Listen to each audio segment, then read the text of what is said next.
So the trucks that we drive have a rail on the back which is designed to haul the shelter any place in the country, and it's a one-man job to offload the shelter and to place it squarely on the ground.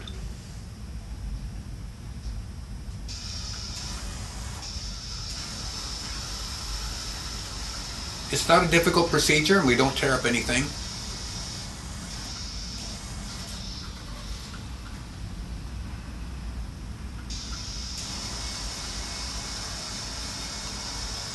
I kind of like the fact that we have a 4-cylinder fleet and that they carry 2 shelters to any place in the U.S.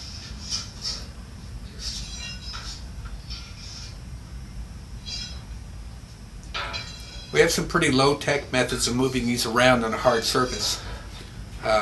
Mainly we just roll them like a barrel on a piece of plastic pipe.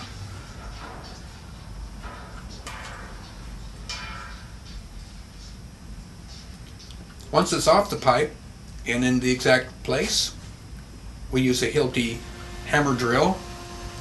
We have 9 anchors in these shelters. 7 is what they were designed for. We added 2 more for redundancy in case one needs to be a little bit shorter. You've got plenty of anchorage. It's important to clean the holes while we're drilling them, so we're extracting the dust and such with a vacuum. So the mat comes in 4 quadrants like this. They're pre-cut, and it just takes a minute to put them in. Anchor this shelter to the concrete.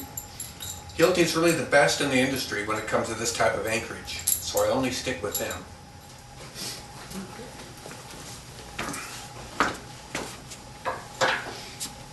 These are first set with a big hammer at first.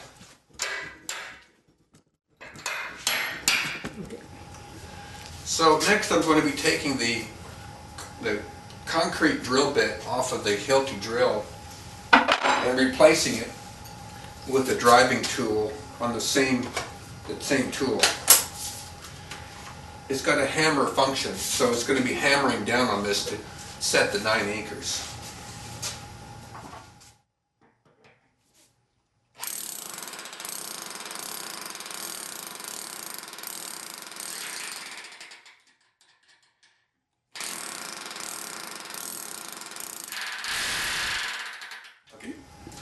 So the next thing is to torque down the anchors. We do it in 2 steps. This is a Hilti torque wrench, or actually it's an impact driver with a torque limiting extension. We have 2 settings, and the first one is just to get them snug all around, and the second one is limited by this little skinny limiting extension, so that we get exactly 480 inch-pounds of torque on each one. We do that in the star pattern.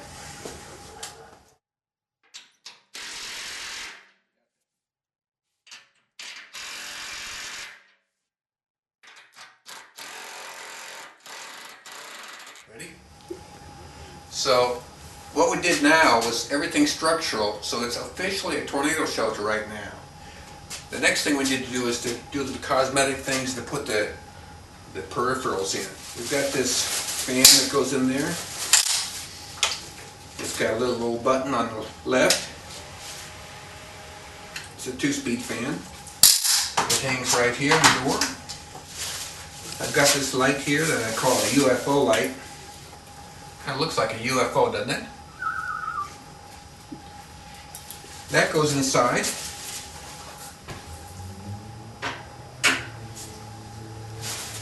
And I also have another light as well. It's got a magnet on the back so that it goes also on the door. So this is all finished structurally. We just have to clean up and see if there's any touch-up we need. I bring all the touch-up paints to make sure it's perfect before I leave.